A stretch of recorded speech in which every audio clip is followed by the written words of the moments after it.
What's going on, my broskiis? My name is Tashigi, back again, here to bring you guys yet another One Piece Treasure Cruise video. In today's video, we're back bringing you guys yet another preparation video for the upcoming treasure map against Cavendish. So in this video, we're going to be overviewing the actual unit that you're going to be farming, being the treasure mode Cavendish. We're going to be overviewing each of the mini boss stages, and we are also going to be overviewing Cavendish boss himself. Then we're also going to be going ahead and breaking down the most optimal teams that you can build in order to optimize your points and to go ahead and level up as much as you can during this treasure map. So hopefully you guys do go on to enjoy today's video. If you guys do, make sure to smack the like button down below, because these videos always take extremely long to make, so I do appreciate all the support on these videos. So thank you so much, guys, for the continued support. But on that, guys, let's get straight into the video.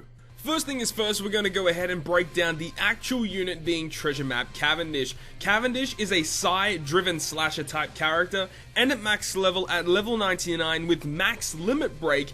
His health is 2,968, his attack is 1,596, and his recovery is 382. Now, of course, you do have to go ahead and actually have them at max limit break in order to have their most optimal captain ability. So remember, when you farm up this Cavendish, to max level the character and max limit break them first before you feed all the copies of the character, because when you limit break the character, they gain additional socket spots as well. So make sure you go ahead and actually limit break the character before feeding the copies of the Cavendish. Cavendish has 5 socket spots, as we just mentioned. He only starts off with 1, but when at max limit broken, he gets 5, and then he also has a cost of 60 as well. Cavendish's captain ability will go ahead and recover 2 times his recovery in HP at the end of each turn. He will then go ahead and boost driven characters' attack by 2.5 times, but he will boost their character's attack by 3.75 after you attack in the same colored character 3 times in a row with attacks no less than good. So with Cavendish as your captain, you need to tap characters on your crew 3 of the same color, and then you will be getting the 3.75 boost. So the most ideal situation here is to bring double Cavendish captain, and then you have one other psi unit that is a driven character. So other psi driven units that are really good, you've got Raid Boss Pika. You can use the brand new Sabo, the Sabo Raid Boss character. You can also use Gil Tesoro as well. So there's a couple of different units that you can bring to fulfill this condition for Cavendish's captain ability. And when you attack with those characters, they have to attack either a good, great, or perfect in order for them to get that 3.75 boost. So as a captain, he's actually extremely solid. The fact that you do need to attack in a certain type order is a little bit of a downside, but 3.75 attack is extremely powerful. And also the fact he recovers 2 times his recovery in HP at the end of each turn means that if you do feed him recovery candy, he actually gets even more recovery back. So with double Cavendish, you're healing for a decent amount at the end of every turn, and then you have to stack the auto heal sockets on top of that as well. So overall, he's actually really solid. He has a really good captain ability overall. But now let's go ahead and talk about his special ability. Cavendish's special ability will go ahead and start at 36 turns, and it maxes at 29 turns, and then when you limit break him, he gets a ton of cooldown reduction all the way down to a 14 turn max cooldown after the max limit break. His special ability will go ahead and remove all positive buffs from your crew, very reminiscent of the previous Legend Cavendish, and also he will go ahead and recover 1224 HP, and will also change negative orbs into positive orbs. But it doesn't end there. He then will go ahead and boost driven characters' attack and driven characters' orb effects by 1.75 times for a single turn. What an amazing special ability this is for driven based teams. Now currently driven aren't really one of the better classes on global. However, in next month we should be getting the version 2 Doflamingo Sugo Fest with the brand new driven batch, and this Cavendish is going to be exceptional for that batch whenever that does come out. On top of this, he actually has a really powerful sailor ability as well. This sailor ability will go ahead and make psi orbs count as beneficial for all driven characters. So this is going to be, again, very powerful for when version 2 Doflamingo comes out.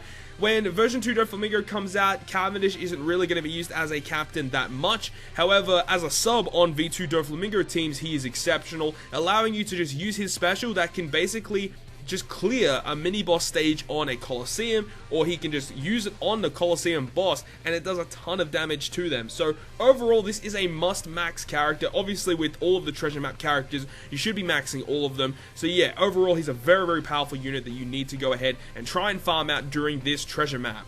So the first mini-boss that we're going to be talking about is going to be the brand new Trafalgar Law. Law starts off as a Dex character, but he does actually change his typing into a Strength type character. His HP value at the first navigation level would be 500,000, and he gains an additional 45,000 per navigation level. His attack power starts off at 5,100 and gaining 232 power per navigation level. So depending on what navigation level you are, you can calculate how much health and how much attack power this Law actually has.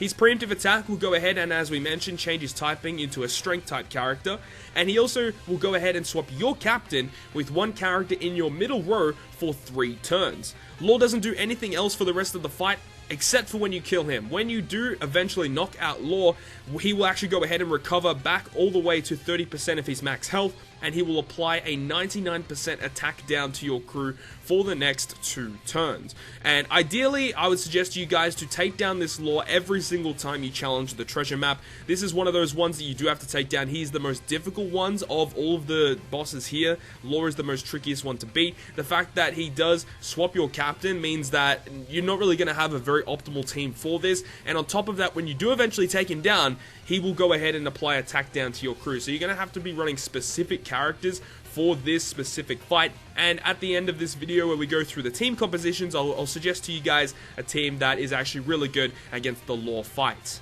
Moving on, the next boss that we're going to be talking about is going to be Tashigi. Tashigi is a Psi type unit, and at the first navigation level, she has 592,000 HP, and she gains an additional 53,280 per navigation level. Her attack power starts off at 5,412, and she gains an additional 243 per navigation level. Her preemptive attack will go ahead and apply a 1.1 times chain multiplier lock for your crew for 2 turns, and she will also despair your captains for 2 turns as well. And on turn number 2, she will go ahead and enrage all the enemies and boost all the enemies' attack by 1.5 times. So at that stage there, you don't really want to be taking any damage. And when you actually kill Tashigi, she will go ahead and recover back all the way up to 50% of her max health, and then she will apply a 2-turn special bind on your crew. So you do need to have characters that remove chain multiplier lock, someone that maybe removes despair, but you should have sockets for that, and you will need someone that removes special bind on the revive. That's going to be very important as well. And once again, there is a very optimal team that can take down the Tashigi fight extremely easily, and we'll be going through that towards the end of the video. The next boss we're going to be talking about is going to be Sabo. Sabo is an int type character, and at the first navigation level, his health is 1,080,000 when he gains an additional 97,200 per navigation level, and his attack power is 4,200, gaining an additional 192 per navigation level. His preemptive attack will go ahead and change all your crew slots into either strength or dex orbs, and he makes perfects easier to hit and will lock your chain multiplier at 3 times for 99 turns. However, he does apply a counter debuff. Now, this counter debuff will activate every single turn, so however much damage you deal to Sabo, 10% of that damage will be reflected onto your crew. So if you deal 100,000 damage, he's going to reflect 10,000 damage to your crew. So you do have to be very careful about how much damage you are dealing to Sabo, because you will probably end up dying if you don't end up killing him. He will just reflect too much damage onto your crew. But the thing with Sabo is he gives you basically all of the buffs you need. He gives you some orbs that you can go ahead and manipulate. He makes perfects easier to hit, and he will also go ahead and lock your chain at 3 times for 1 turn. So you don't really need to bring a chain lock, you just need to bring a type and orb booster and stuff like that. But the thing about it is that this boss has so much health that in some of the more difficult treasure map levels or the difficult navigation levels, Sabo will become quite difficult to take down. So Sabo, in my opinion, is the second character that you should be trying to take down aside from Law. Law is definitely the highest priority, but Sabo in the more difficult navigation levels is going to be another high priority character that you will try to take down. The last of the mini-bosses that we're going to be talking about is going to be Jewelry Bonney. Jewelry Bonney is also a Psi-type unit, and at the first navigation level, her health value is 650,000 and her attack power is 3,600, and she gains an additional 58,500 health and 164 attack per navigation level. Her preemptive attack will go ahead and change all of your crew's orbs into recovery. She applies a 200,000 recovery end of turn buff, and she also has a debuff protector on the enemy side of the field. Now, another thing to note about this fight as well is that she is surrounded by 4 mob characters. Each of these characters have a 1-tap Great Barrier, so bringing someone that can do damage through barriers is going to be extremely useful for this fight, and there is a very powerful free-to-play character that can help with this fight, and is definitely going to be a team based around that character towards the end of the video, so make sure you're bringing that specific character to take on Jewelry Bonney, as it does make this fight extremely easy. Also to note is the fact that when Jewelry Bonney gets below 20% health, she will fully recover her own HP, and she will go ahead and bind 4 random units on your crew for 10 turns, which can include your captains. She enrages the enemies and also boosts the enemy's attack by 1.5 times. So if you get it below 20%, you will essentially die. So do not get it below 20 and you're good to go. Now we move on to the final boss against Cavendish. So on stage 4 you have to verse the miniature boss Cavendish, and Cavendish being a Psi-type unit, his health value at treasure map level 1 has 444,000 HP, and he gains an additional 39,000 HP per treasure map level. His attack power on stage 4 is 4,320, and he gains an additional 199 attack per navigation level. Shout out to 7 Days OPTC for finding out this specific information for me. I was unable to find it, so thank you very much, 7 Days, for finding that for me. Preemptive attack for this Cavendish on stage number 4 will go ahead and apply a 99 turn delay protector, and he'll also apply a 50,000 damage limiter for 2 turns. So for those first 2 turns, you're not going to be doing that much damage, or if you bring someone that can remove this damage limiter, it will help out significantly. So yeah, make sure you go ahead and bring someone that can either remove the damage limiter, or perhaps bring a damage reducer so you don't take too much damage from this Cavendish, because in some of the more difficult navigation levels, you have to try and tank out that damage limiter. You're going to be taking a lot of damage, so you know, you can do that as well. And he does have a delay protector, so you cannot delay him specifically, but you can still bring your own damage reducers, and that's going to be the most ideal way to get around Cavendish. And now we move on to the final boss fight against Cavendish stage 5. He is a Psi-type unit like before, and at navigation level 1 his HP is 1.45 million, and he gains an additional 130,500 HP per navigation level. His attack power at the first navigation level is 5,390, and he gains an additional 242 attack per navigation level. The preemptive attack of this Cavendish will go ahead and change all of your crew's slots into bomb orbs, and he will go ahead and paralyze your crew for 2 turns. Also, something to note here as well is that Cavendish is surrounded by 2 different mob characters, one being an int archer character and one being a Psi archer character. And one thing to note as well is the fact that every second turn, the female mobs will actually go ahead and actually do a negative effect. One of them will go ahead and cut your crew's HP by 15%, whereas the other one will go ahead and special bind a character on your crew for 2 turns. So taking down those mob characters surrounding Cavendish is going to be ideal. Make sure you take them out before the second turn so you do not get those really bad debuffs on your crew. The main boss Cavendish actually has an ability that will be activated when he falls below 50% HP, and what he'll do is he'll go ahead and call in 2 more mob characters. He boosts all the enemies' attack by 2 times, he will enrage all the enemies, and change your crew's orbs into either block, recovery, or tandem type orbs. Also to note, you cannot use an attack boosting special against Cavendish. If you use an attack boosting special, all of your positive buffs on your crew will be removed. So it is basically useless bringing a type booster. You have to rely on orb boosts, chain locks, damaging specials.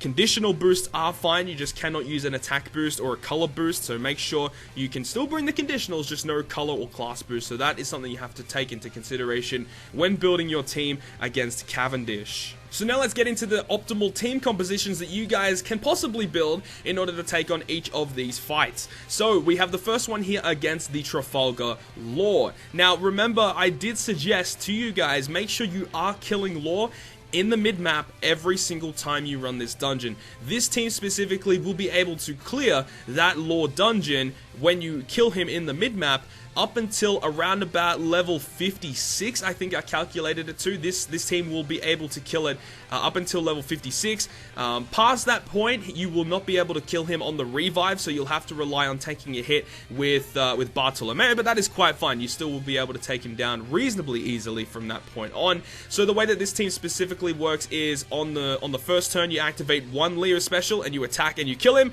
On the revive, when you have the attack down, you can use the other Leo special and you can just attack and be able to kill Law. And that is essentially the way that this team works.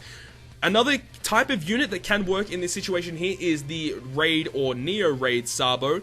That unit has a very similar special ability to this Leo, doing damage with every tap attack. That can work. However, Sabo's special in particular with Max Cotton Candies will only work up until about level 40-ish. So bringing a team with Raid Sabo on it is still going to be quite effective. Remember, Raid Sabo's ability is a 2-turn boost. So with Leo, it's only a 1-turn boost. So you actually do need 2 Leos for this fight in particular. But with Raid Sabo, he's a 2-turn boost, so you can use it over the revive and also the first turn of the Law fight. The next optimal team we're going to be talking about is going to be the Tashigi based team. So this team is quite rare recruit heavy, utilizing the brand new V2 Fujitora as your captains, and also having Legend Inthawk as the sub character. This team is very effective for taking on Tashigi, as Tashigi's preemptive attack will give you the chain multiplier lock at a very low rate at 1.1 times, and also the despair as well. And that's why you have the Rebecca on this team. Rebecca will remove that chain multiplier lock, and then when you end up killing the Tashigi, she'll go ahead and special bind your crew. Then you have the Viola on that team to go ahead and get rid of the special bind, and after that really massive burst turn, you can just activate your Inthawk special, and just that will kill her past the revive. So this team, very simplistic in the way that it works. Although not a lot of people are going to have this team, this is probably the most optimal team that you can build to easily take down Tashigi.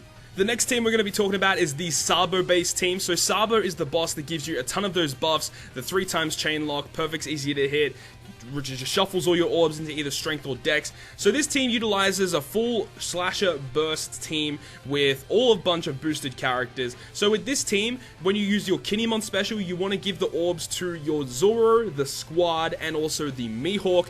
The special of your Blenheim will actually give himself beneficial orb anyway, because all your orbs are strength or dex, just naturally with the orb shuffle that Sabo gives you. Blenheim's special will treat strength, dex, and I think it's quick as beneficial for powerhouse characters, and he's the only powerhouse character on your crew, so he will actually get a matching orb anyway. So you have 4 orbs matching on this crew. You have the 2x orb boost from the Mihawk special. You already have a 3x chain lock. Zoro will give you a 1.75 times attack boost as well. And with this team, you can clear Sabo in one turn up until about level 50, or between 45 and 50 of the treasure map. After then, it will be very, very difficult to actually beat it. You might have to bring a really strong damage reducer or something like that in order to survive the hit if you can't kill him in one turn. But this team is very optimal up until about level 50, so this team will last you a very long time against Sabo. The last miniature boss stage we'll be discussing is going to be Jewelry Bonney. This team in particular will be able to clear it like up until level 80 plus of the navigation level. This team is super strong, and this is the boss where she'll give you a full board of recovery orbs, and because you have the Zunisha ship, you automatically will be given a full board of matching orbs. Now the key unit on this crew is going to be the treasure map Whitebeard, so I really hope you guys farm that character out and maxed him out, because he is going to be so good for this. His special ability will automatically wave clear all of the mob characters with the barriers around Jewelry Bonney. On top of this, because she has a debuff protector and she also has a barrier, or there are barriers on the actual enemy side of the field, you will get the 2x orb boost and the 2.25 times attack boost from Whitebeard's special, and with just his special alone, with the full board of matching orbs, you can clear it without having to use any other special. So this team is the most optimal crew you can run against Jewelry Bonney.